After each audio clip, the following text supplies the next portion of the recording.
Jangan kita cuma jadi korban, jadi budak. Kita sekali-sekali jadi pelaku dong. Gimana caranya supaya Indonesia bisa ambil keuntungan dari WiFi? Gimana caranya mereka bisa masuk menjajah Indonesia? Pintu masuk pertama itu dari program bantuan letusan Gunung Agung di Bali, guys. Jadi waktu itu tahun 1963 terjadi ledakan Gunung Agung yang dahsyat di Bali. Dampaknya sekitar 1.000 orang meninggal dunia. Di situ ada 316.000 ton bahan pangan yang hancur terkubur abu vulkanik. Kok bisa? Ya wajar aja, soalnya ada ratusan ribu hektar lahan yang nggak bisa ditanamin lagi. Nah, dari letusan Gunung Agung itulah Amerika Serikat jadi dapat kesempatan buat masuk nebeng boncengin WFP untuk kasih bantuan puluhan ribu ton jagung dari Amerika Serikat ke Indonesia, guys. Nah, nggak berhenti sampai di situ. Indonesia itu punya sejarah panjang juga sama WFP, karena kemarin ketika krisis moneter 1998, WFP itu juga datang juga ke Indonesia buat kasih bantuan pangan nilainya sekitar 90 juta dolar. Bantuan ini pun langsung diboncengin juga, guys, sama Australia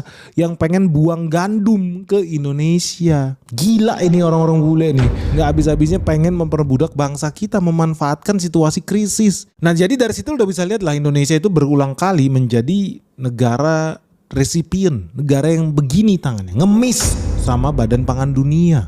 Malu nggak? Ya malu dong. Tapi untungnya ya hubungan Indonesia dengan WFP, dengan Badan Pangan Dunia itu sekarang masih berlanjut, tapi hubungannya udah lebih seimbang, guys. Udah nggak lagi kita jadi budak. Sekarang kita bahkan udah bisa jadi donor, orang yang donatur, yang mendonasikan barang bantuan ke WFP. Kenapa? Karena sejak tahun 2025 kemarin Indonesia itu udah bisa ngasih bantuan pangan ke 200.000 anak-anak sekolah di Afghanistan, lu bayangin. Gara-gara pemerintah Indonesia ngasih bantuan biskuit berton-ton, biskuit yang bervitamin tinggi ya, biskuit fortifikasi lewat WFP, nilainya itu lebih dari 50 miliar rupiah dalam bentuk bahan pangan loh. Kita bukan ngasih duit, kita ngasih makanan real. Jadi nggak bisa dikorupsi juga sama mereka. Berhenti sampai di situ? Tidak. Lu tau lah kemarin warga Palestina di Gaza itu banyak yang tertindas, banyak yang nggak bisa makan. Apa yang dilakukan pemerintah Indonesia? Pemerintah Indonesia kasih bantuan lagi tahun 2025 ke Gaza. 700.000 orang di Gaza bisa makan loh. Gara-gara apa? Gara-gara pemerintah Indonesia kasih bantuan pangan nilainya lebih dari 200 mil. Kayak lu hari ini udah bisa bangga ketika negara lain di luar sana pada krisis pangan, bangkrut, bubar, Indonesia masih bisa berdiri bahkan menyumbang jadi donatur pangan ke negara-negara lain.